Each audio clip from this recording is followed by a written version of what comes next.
Ichemo, greetings. Yedase, thank you everyone for tuning in. So we're just coming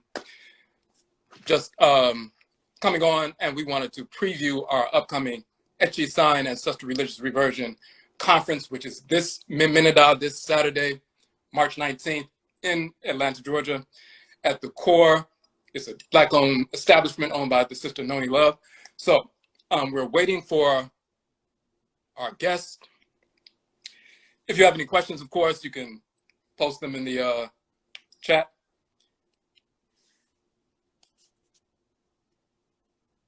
And so what we wanted to do with this, so this is our 7th annual AKYISAN Ancestral Religious Reversion Conference.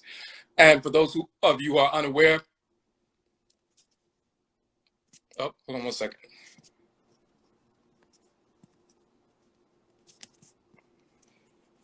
Trying to get our guest to come through.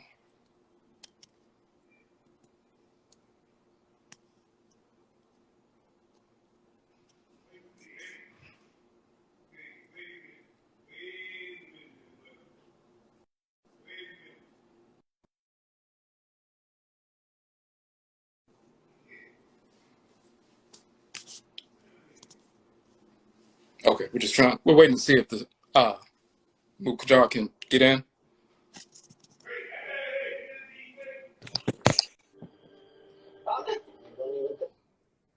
Oh, it's up. Hey, what's up, Pooh? It's up. How are you doing? Woo, I'm good. How are you? Oh, I'm good. Okay, so I just opened up. So for the people who are unaware, my name is Odwirafo and Mut Kajara. Odwirafo of Akwamu Mine, Amarukai TV Mudi, Akwamu Nation in North America. And we have every year around the Spring Equinox, we have our AKYISAN Ancestral Religious Reversion Conference. This is the 7th year. And what we deal with in AKYISAN, so AKY in the ANKH language means back, and sign means return, so it means to return back. That is a term dealing with reversion.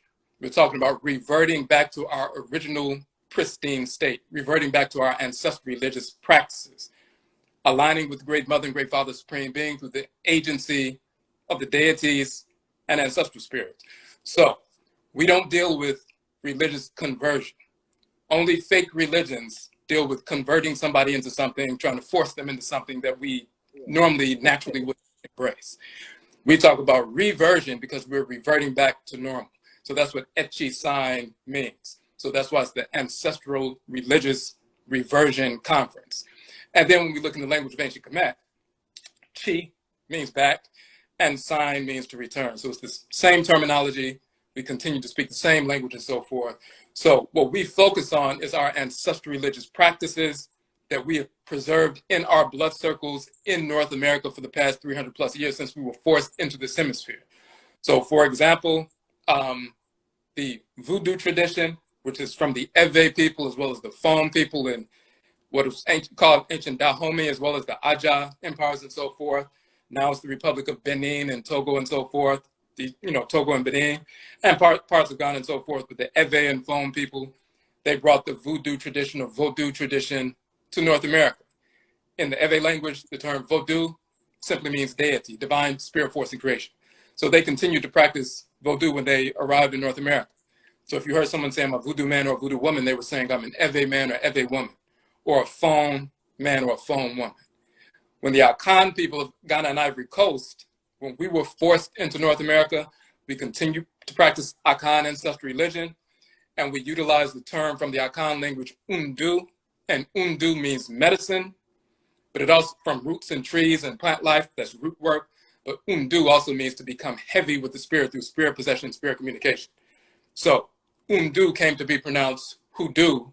So when you heard someone say I'm a hoodoo man or a hoodoo woman, they were saying I'm an ANKH man, I'm an ANKH woman. We were identifying our ethnic groups based on the terminology we use.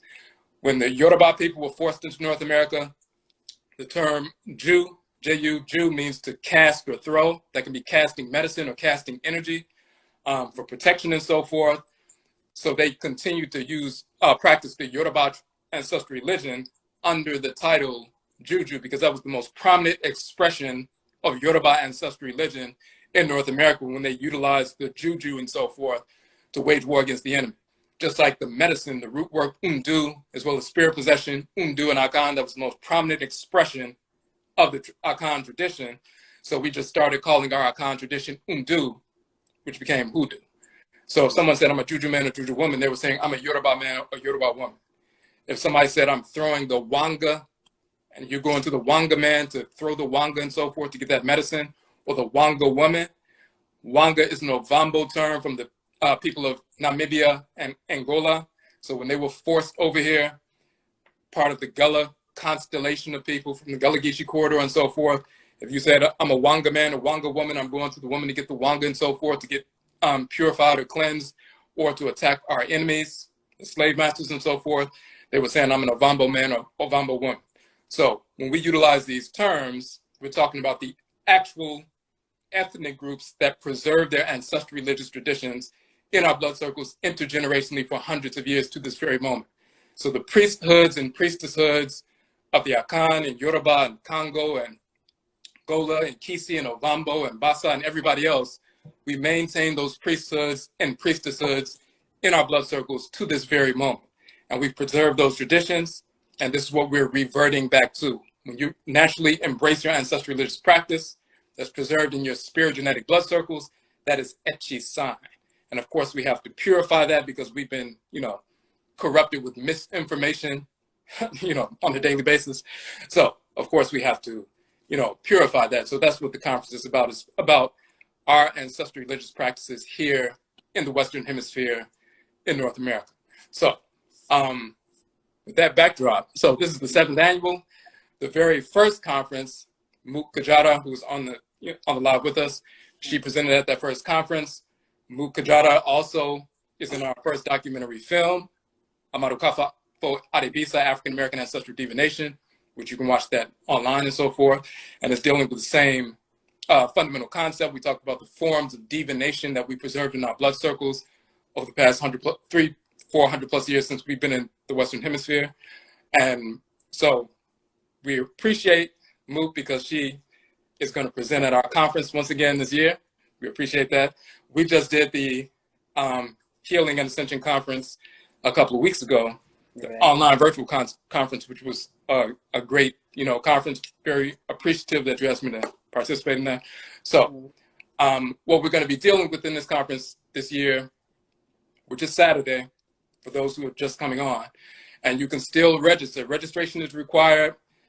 For the $30 registration fee, you receive both workshops from myself and Mut Kajara, a vegan lunch, as well as I'm going to give away a copy of my book, ANKH, The Origin of the Term Yoga, Karakasa, The Origin and Nature of the Chakra. So you get a book, you get both workshops, and you get some food.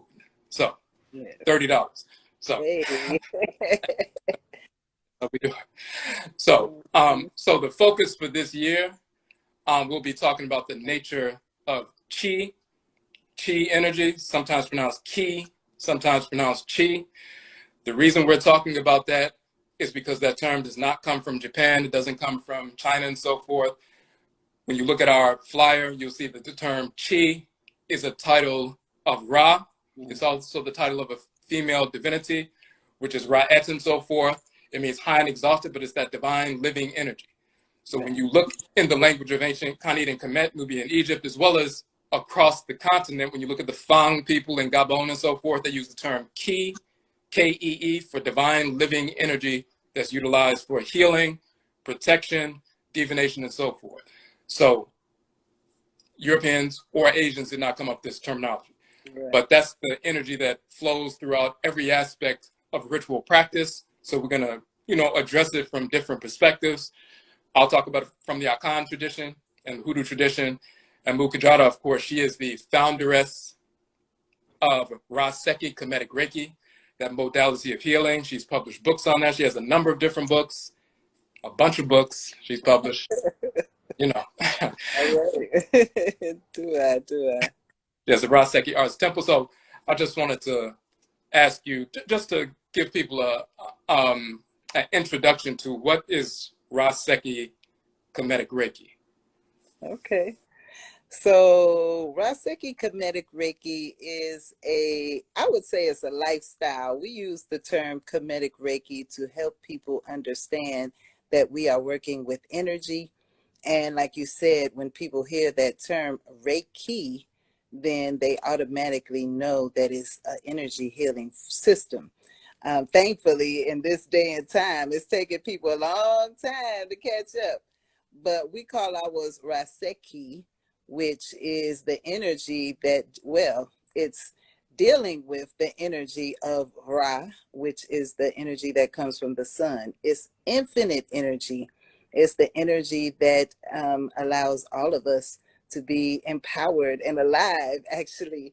And so we are conscious of it, but when we are working with it along with our own personal life force energy, which we call SEKHI or SEKHIM, um, which refers to that key energy once again, then we're able to do things on a more conscious level, like heal ourselves, as well as other things with energy. So just thinking about when people can move things without touching it, they are tapping into that natural key energy. Whenever we exercise, we tap into it because we're moving our bodies, we're moving that energy within us. And there's many other ways. Astral projection, of course, healing is one of the most important things for us in this day and time because we have so many things to heal from. And we don't realize how powerful we are. We don't realize how much energy we have. And most of us are not even aware that we have that life force energy and that connection to that, energy that comes from Ra, that Ra force, that active part of the creator, which allows us to be creative and active on so many more levels. So, we will talk about this and much more. Of course, I also like to do some meditations whenever I'm speaking. So I help everyone to really feel your energy because, again, we don't use it enough. We're very thankful that we are now talking about the chakras. We're talking about yoga and practicing and doing all of these things, which is helping to raise our vibration, which we hear people saying that all the time as well. Right. And that is, raising that key energy, that life force energy, which will make us empowered and allow us to live according to our purpose and allow us to tap into our spiritual power on a higher level and use our ability to chant and dance and drum and sing, like we do, to really be our goddess and God selves, to be the Netaru once again. Absolutely. So I appreciate that. So can you just let people know when did you start, well as far as formally teaching Raseki, the system, when did you formally start teaching it, like training people in the system? Our first class was actually the end of December. It was the end of 2007. So December of 2007. And so we are coming up to 15 years. We have been traveling all over the United States and across the world. We actually went to Kemet last year and did a class, Egypt, for those who don't call it Kemet, and taught there as well. So we are very thankful to be, I would say, leaders in the healing of our people, helping us to understand our energy, learning about Reiki and other forms of energy healing so that we can raise our vibrations and, again, be our God and Goddess selves. Absolutely. And it was very interesting to see the way you talked about Raseki and the laying of hands. And Yes. I remember you saying that initially when you would talk about, Raseki, you would give the subtitle Kemetic Reiki so people could understand was talking about, utilizing your hands to project energy. But some people still didn't really get it at first. But then when Yes. you told them, well, we've been laying hands and healing since we've been here. And that was the thing that seemed to turn them on about, getting more comfortable with it. Yes, the laying on of hands, working with sound therapy, working with crystals. These are things that we have been doing since the beginning of time. You know, everyone knows how we feel when we hear the drum. It affects us in all kinds of ways, and other music and other sounds as well. As the, you know, the crystals, the colors, the fragrances, the aromatherapy, all of those things are a part of our energy healing process and a part of our traditional healing processes. So all the things that you mentioned, hoodoo, the wanga, the juju, what you think is in that juju bag? It might be just some stones, some crystals, but also it's the energy, it's the prayers, it's the other things that is done to the little juju bag to give it the power. So that's, you know, that's the key. That's the, some would call it ashe, which is a spiritual word for spiritual power, which still speaks to our life force energy. Absolutely. And one other thing I want to ask, so you, as far as the moral foundation, um, like people know about Reiki and so forth, and that's rather new. If you look on the walls of Kemet, you will see Het Heru, you will see Nut, you will see different female divinities with the wavy line energy for people who study the Medut, the hieroglyphs, the wavy line Medut hieroglyph for the letter N, the N sound, but you see that wavy line hieroglyph hovering either above their hands or below their hands and so forth. They're projecting that electromagnetic energy, that life force energy. Um, so as far as a moral foundation, of course, we've been doing this for thousands of years, but you talked about the importance of the principles of Ma'at as the foundation for what you're teaching, as opposed to maybe some of the symbolism that other people have incorporated in, you know, Reiki because they learned it from the Usui system and like that. So why did you go back to, you know, that moral foundation? Well, as a part of our healing process, we have to reprogram ourselves. And we know that going and understanding those laws of Ma'at, going back to those pyramid texts, going back to, you know, the sacred texts of our ancient Kemetic ancestors and others, then we're able to really, truly understand, you know, that energy and how we can use it. So, you know, working with seeing, actually being able to visit and seeing those structures and seeing that energy and how it was moving even back in those times, it's been empowering for me, because I know many people try to say that, you know, Reiki does not come from Kemet or Egypt, but we know that it does. You know, even the dua pose is a pose which is representing giving and receiving energy. And so, you know, it's important for us to be integrate, to live with that integrity, for the energy to flow through us the way that it's meant to. And that is why those people, or I don't even know if they were people, because when you see those structures, I really think they were far beyond what we know to be people. But we know that they were living, you know, with that high integrity. And that was a part of their energy. You know, that is what gives us the God power, is to be able to rise above our lower selves, to live with that higher mindset, higher consciousness. And that's what the laws of Ma'at teach. So when it comes to our healing process and raising our vibration and frequency, we have to return to those ancient texts and those laws to reprogram the way that we think. The laws of Ma'at teach us how to behave, how to treat ourselves, each other, the planet, the spiritual realm, all in those 42 laws. So when we really internalize them, embrace them, and become one with them, then we are able to not just channel energy, but to live on a higher level, a higher vibration overall, which is a part of our healing process as a people and the healing process of the planet. Because just imagine, you know, everyone living according to those laws of Ma'at, people living with integrity once again. We wouldn't have the problems that we do right now. Right. I want to make sure anybody has any questions, you can post them in the chat.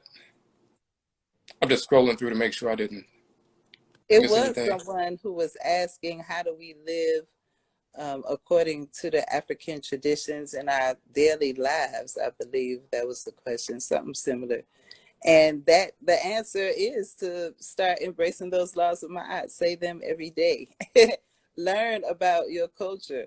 Practice it, and it could be everything from certain songs or certain prayers, certain chants.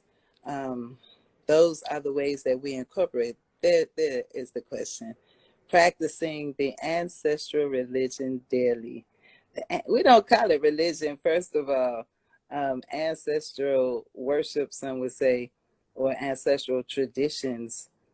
Working with the ancestors is definitely important for us, and pouring libations, learning about them, writing their names, saying their names, telling their stories. We can do that on a daily basis, having their pictures around, talking to our children about them, and then all the other things that I mentioned.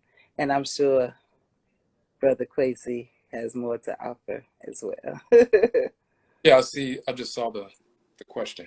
So yes, we foundationally, every Afro-Akani group, African, Black, ethnic tradition, anywhere on the continent, wherever we find ourselves in the world, whether we've migrated somewhere or were forced to migrate somewhere, there's always the great mother and the great father, the supreme being. That's the, great divine body and so forth. In ancient Kemet, the great father is called Amen, sometimes Amen Ra, and the great mother is Amenet. She's also called Amenet Raet. So the great mother and great father who function together as one divine unit, the supreme being. In Akan is Inyame, which is the great father, Inyamewa, the great mother. You have Lisa and Ma Wu in the Vodun tradition. But the great mother and father, supreme being, functioning together as one divine unit. And just like if you look at your body as a microcosm of the macrocosm, the Afro-Akani man, the Black man, is an emanation of Amen. The Afro-Akani woman, African Black woman, is an emanation of Amenet. So your body being like a microcosm of that supreme divinity. And then you have children, which are smaller bodies within your great body, which are your organs, and they regulate order within your great divine body. And then the organs have children, which are the cells, the organelles of the cells. And the cells, when they support their parent organ, then they support you, the great being. And we are the cells within the great divine body of the supreme being, meaning the organs are the deities. These are the abosom, as they're called in Akan. They're the Orisha, as they're called in Yoruba, the Vodou, as they're called in Ewe, and so forth, the Arusi, as they're called in Igbo. So Great Mother and Great Father, Supreme Being, the organs are the deities that regulate order in creation. They're the embodiments of divine order in creation. Then they give birth to children, which are cells that support their parent organ, their parent divinity. So plant life, animal life, mineral life, and Afro-Akani are African Black human life. African Black human life only. We're the only original cells in the human sphere. So we are the cells within the great divine body. And when your liver cell serves their parent organ, the liver divinity, their liver orisha, then they're serving you, the supreme being, when they execute the function that they were designed to execute. If the spleen cell serves their parent organ, their parent divinity, their parent abosom, orisha, vodou, then they're serving you, the supreme being. When we as cells serve our parent divinity that governs our head and so forth, we're also serving the divine purpose. So the way to get to that, like Mut Kajara said, is first and foremost, those who lived before us, who executed their function in creation in harmony with divine order consistently and elevated to the point of spiritually cultivated or honored elders and elderesses, not just an older person, but an honored elder or elderess. And when they transitioned, they became the class of honored ancestresses and ancestors, not just a deceased person. You can have an Opanyin in our Akan culture, that's an older person. That's an old person. The Nana Panyin is the spiritually cultivated or honored or venerable elder or elderess. You live in harmony with divine order consistently, you elevate to that position. So that there's a class of ancestresses and ancestors who are spiritually cultivated, ancestresses and ancestors. They showed you how to live in harmony with divine order, and they give us guidance on how to do that. And within our ancestral clans, we have ancestresses and ancestors who are assigned to us by the Supreme Being to assist us in our development. The ancestral community is part of that great divine order. If you have the great divine body, then the smaller bodies, which are the organs, the deities, then the smaller bodies, which are the cells, then you have the water that permeates the entire body. That's like the ancestral realm. That's the water that nourishes and rejuvenates all the cells and makes things, continue to happen and transmits, conducts electricity and so forth. So the ancestresses and ancestors, like the water system in the body, constantly nourishes, rejuvenates, cleanses, transmits energy to the cells from the organs and so forth. So when we live in harmony with the order that we're a part of, then we can make these proper decisions. Engage in ritual practice, ritual song, ritual dance, ritual prayer, ritual chant, all these various gateways to the ancestral realm. Those are gateways to get us in alignment with divine order. So, for example, the Raseki system assists you into, if you're out of harmony with order, how to recalibrate you and get you back in harmony with order. So the various ritual practices that we have, that's what keeps us on track. Yes. Absolutely. It was another question too that came up. I'm not sure how to, oh wait. Was this the one that said, when you hear this for the first time, it changes everything? No, I thought it was a question. Oh, speaking of Ma'at laws, will you have the poster available soon? Translation. The translations. I've been working on getting that for a few years now. It was an elder who made it, and I'm not sure if he's going to ever do it again, to be honest with you. That's how it goes sometimes in the community. When things come out, you have to take advantage when you see it. I will reach out one more time this year to see if I can get them. How do you sign up for class? Tell them about the conference one more time, brother. Okay, so now we have now as far as the conference is this Saturday, March 19th. It is in Atlanta, Georgia at the Core, which is owned by the Sister Noni Love. It's in East Point, Georgia, which is right, basically kind of like a suburb, really part of Atlanta and so forth, the greater Atlanta area. But from 1 p.m. to 5 p.m., when you go to the AKYISAN site, and I will put that link in the chat room right now.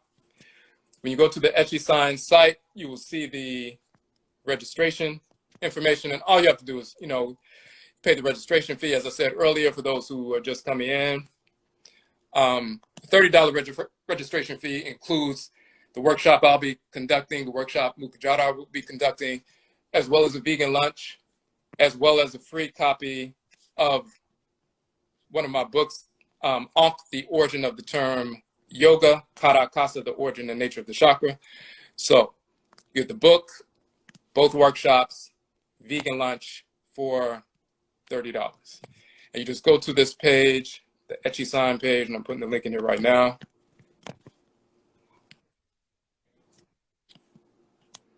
And we both do also have virtual classes. You can check out the websites and see the classes that we're offering if you are not in Atlanta.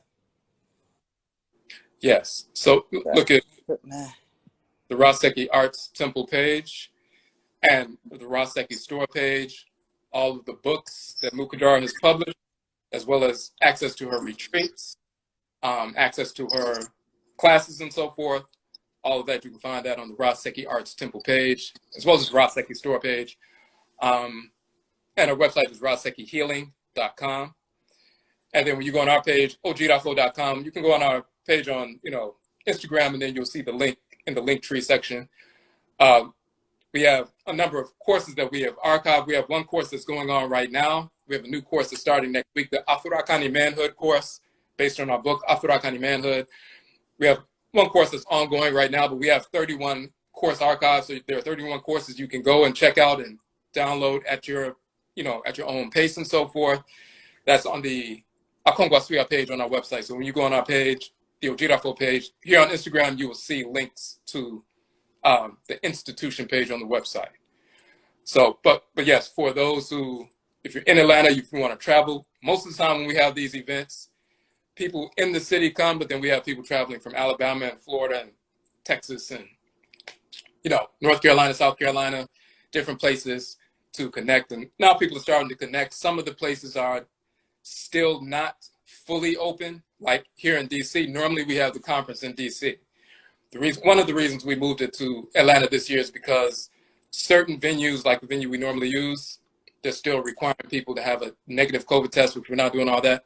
So that's one reason we're having it. But then at the same time, there's it's a good energy, in the region, in Atlanta and so forth. Gives a chance for people who weren't able to travel to DC to come out and, connect with us. And people are starting to come out and come back to events and so forth.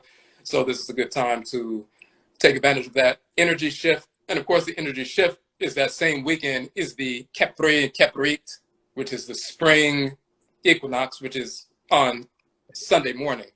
So we just did a course talking about Khepri, the beetle divinity, the sacred animal totem, Khepri or Khepra, sometimes pronounced Khepri. The male divinity is Khepri. The female beetle is Kheprit. Khepri is the origin of the term Shepri or Sepri or Sepring or spring and so forth. So it is the time of Khepri and Kheprit. It's the spring equinox, the balancing point of the year. The earth is balancing out. It's a good time to take advantage of that balancing energy so we can recalibrate ourselves. And we had shielded versions of that when you had cleanup week when you were a child and you're out of school for, spring break and so forth, and you clean up everything. That's a recalibration. We were still engaged in the hoodoo tradition, voodoo tradition, Wanga tradition, and Gangan tradition and so forth, and incorporating these things at certain points of the year. So this is a good time to recalibrate that energy when we engage in ritual and libation and so forth at the conference, bringing everybody into accord spiritually. You can feel that shift in energy. So we look forward to everyone coming out. I know Mut Kajara has, she's very busy. Yes. She got to roll out. But before you go, if you have anything you want to leave the people with, and I'm just looking through this. I would just say that we are focused on the solar plexus chakra this month at the temple. So that is in alignment with our conversation about the chi and the ki. And so I just, it's good when we could flow together, to work together when the universe is speaking to us and sharing for us to do a certain thing, and then we speak to someone and they're doing a similar thing. Then it is a reminder that we are moving in a divine universal flow. And so I just encourage everyone, if you can't join us, you still could go outside, tap into the energy of the sun. You can put your hands right underneath your rib cage, tap into your own solar plexus energy, which is your personal sun within you. And, really feel your energy, feel your power, and don't be afraid to use it. They want us to be afraid right now for a reason. So you have to ask yourself, well, what if I'm not afraid? Then what? And how are we going to move when it's more of us who are moving without that fear of anything? Because at this point, what is there to be afraid of? They already done sprung everything possible, right? Might as well just let that go. So that's the energy of the solar plexus. It's courage, it's discipline, it's self-control, it's purpose, it's power, it's passion. So yes, that is where we are right now, my beautiful people. It is coming to that time of spring, the time of balance, the time to clear, to recalibrate, rejuvenate. All of those things is for us. Despite everything else that's going on, tune into what's for you, to your truth, to your destiny, to your purpose, and to your power. All right. So check out our website. We got some retreats coming up. We would love to work with you to help you to heal, to help you to be empowered, and all of those things. And thank you so much, brother, for having me on tonight. AKYISAN to everyone. May I say? So I will see you Saturday. So Yes. so everybody, I'm gonna stay on a little bit longer if you have any more questions. But we appreciate you, May I say, Mut Kajara, for coming out and for spending the conference with you all. It's going to be a great presentation. She just sprinkled some stuff on you just now, but it's going to be a full workshop that she does. Right. Mama's cooking. So, you know. Okay. So, yeah, if anybody has any questions, I'll be on for a little bit longer. And if somebody wants to, if you want to get on with me, you can, you know, put in a request. But yes, we do have some spaces available, some tickets still left. So just go to the AKYISAN site. And we will, what we'll do is we'll have one of the workshops. We engage in ritual first at the conference. Oshuye, which is common term for libation and so forth. We engage in the ritual process, ritual evocatory process and so forth. After that, then we'll have one of the workshops. Then we break for lunch, the vegan lunch. Then we have the second workshop. We close out with the ritual and so forth. So, you know, that's the itinerary. Let me scroll through here real quick.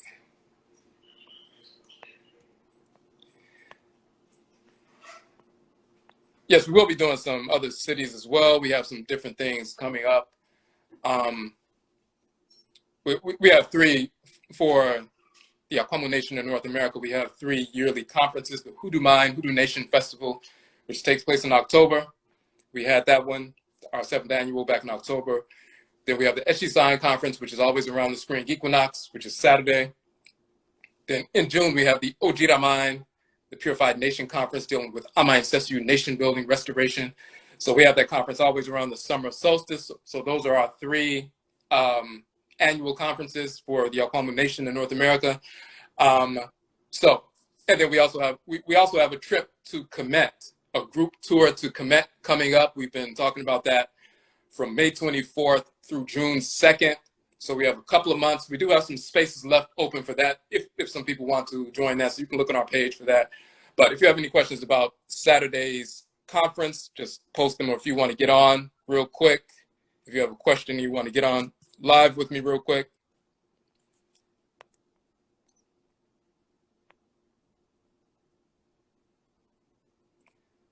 Okay, hold on a second.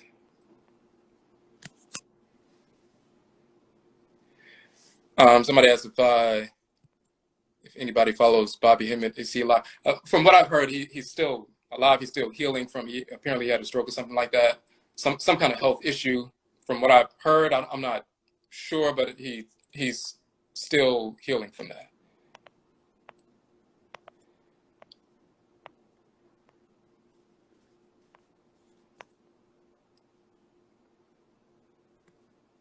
Okay, somebody asked about the date. So, okay, March 19th, somebody answered that.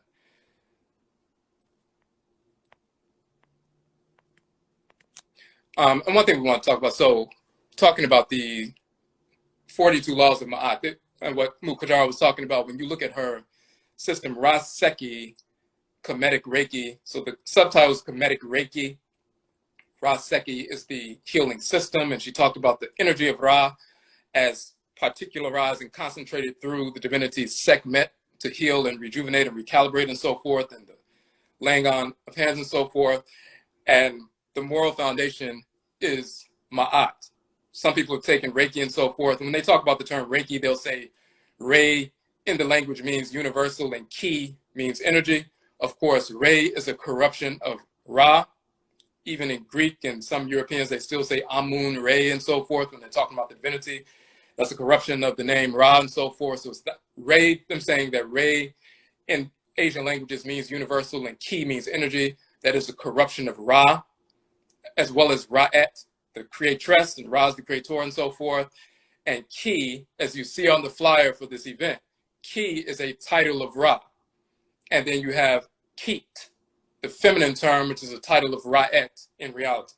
But that is the divine living energy. So not only linguistically did they steal the term and they try to, co-opt it for themselves, but ritually they attempted that as well. but they didn't have the moral foundation. So they utilized different symbols that they cobbled together within their own culture and so forth. So it's a fragmented approach. But for our people, we heal our people. We have a holistic approach. This is why Mut Kajara utilizes the 42 principles dealing with Ma'at. And those derive from, and we've talked about this in our class on the 42 enunciations of Ma'at, this assessors of Ma'at.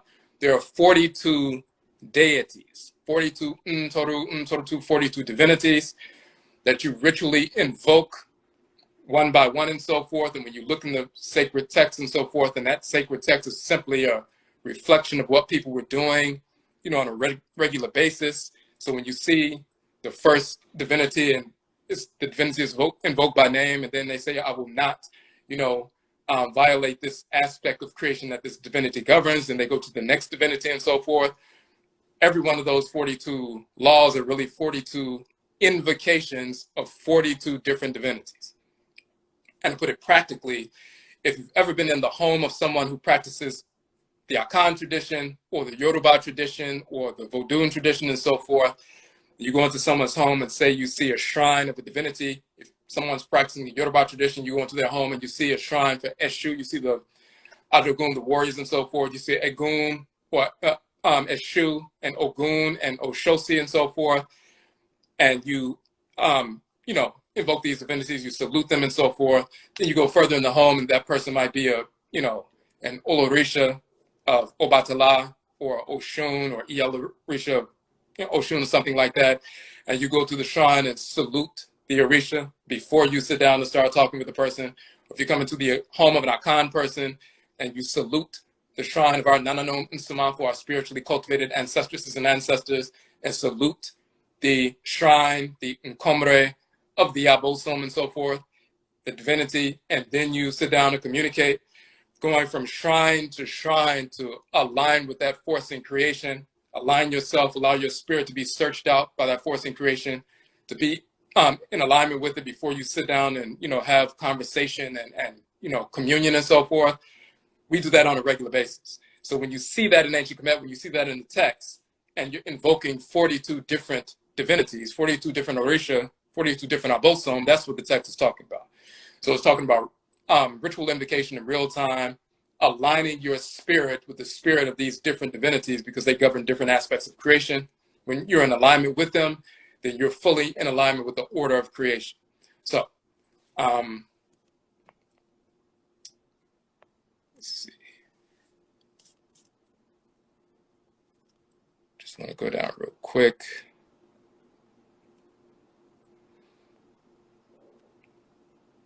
Okay, made I say for that. So purchasing the books, you can go on the website. So when you look on Kajara's website, the Raseki Arts Temple, when you go to her page on Instagram, you'll see her link in the Linktree section for her RasekiHealing.com website.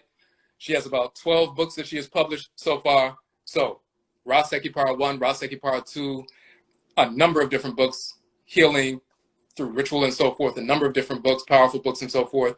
You can access all of them there. The book that I have on one of the flyers, the ANKH, Origin of the Term Yoga, Kara Kasa, the Origin and Nature of the Chakra, which we'll be talking about that. In my workshop, I'll be talking about that, showing that the term ANKH is the origin of the term Yonk or Yonk or Yoke, and it's later in European languages, it becomes Yoke or Yoka or Yuka in yoga and so forth. We also talk about the term Kara in ancient Kemet, that becomes Kakra and Chakra and so forth in Sanskrit. So we go into detail about that, and we talk about the different divinities that govern these, for example, these different shrines in the body. When you look at the 7 divinities who were assistants of Tahuti that participated in the organization of creation, these 7 divinities that are governing these 7 shrines in the body, these energy centers, you don't get that from studying, what people are talking about with regard to Kundalini and things like that. You don't learn about the 7 divinities that govern these different shrines, because they took bits and pieces from our tradition. Of course, our people migrated to, the Near East and India, and were the first people to establish tradition there and continued to practice the same tradition. When the Europeans invaded, they took fragments of our tradition and repackage them and put them forward as Hinduism and, you know, Buddhism and Vedanta and Jainism and so forth. So you're not going to get the same tradition. You have to go back to the original traditions. Those traditions can be found as far as, you know, fully documented in ancient Kinetic Kemet, but the living traditions are within the people who migrated to different parts of the continent, and even those of us who were forced to migrate into the Western Hemisphere were practicing the very same traditions, being possessed by and communicating with the very same divinities that we were being possessed by and communicating with in ancient Kinetic Kemet. And even linguistically, we show the linguistic connection and the ritual connection between the Akan language and ritual practices and that of ancient Khanid or Nubian Kemet into the Hoodoo tradition in North America. So we're going to get into all of that on Saturday. All right. But yes, the books are on the, if you go to our respective pages, in the profile information section, you'll see the links to our websites for our publications.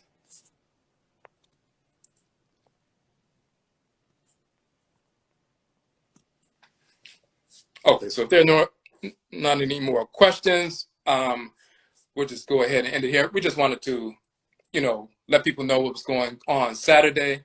We do still have some tickets available, so just go to the AKYISAN site. We posted it in the chat section. Go to the AKYISAN site, and once again, it's 1 p.m. to 5 p.m. East Point, Georgia, which is right near Atlanta and so forth. Myself and Mut Kajara for the AKYISAN conference. And once again, for those who came a little bit late, the $30 fee includes both workshops, vegan lunch, and a copy of my book, ANKH, The Origin of the Term Yoga, Karakasa, The Origin and Nature of the Chakra. So if you have any more questions about anything, just you can send me a DM, hit me up on kwesiakan@gmail.com, or you can hit me up on Facebook, Kwesiakan on Facebook, or Odwirafo on Facebook and so forth, and we can answer any questions. So we look forward to connecting with you all. I'll be traveling Friday night. I'll get there Friday night, but we look forward to connecting with everyone in Atlanta this Saturday, March 19th. And once again, Yerase, we thank you for supporting our work, and Yebeshabio, we will meet again. That's it.